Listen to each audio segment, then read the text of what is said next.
Yo, what's up mga parikoy? Welcome back sa Paritan TV.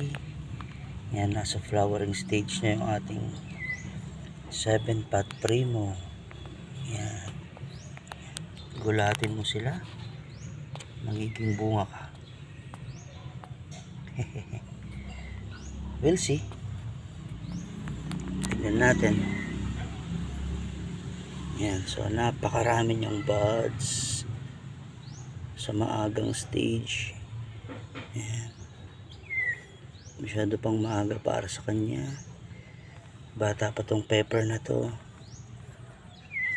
So ayan na, namulaklak na siya. Ayan, tignan natin kung magiging bunga mga pare ko.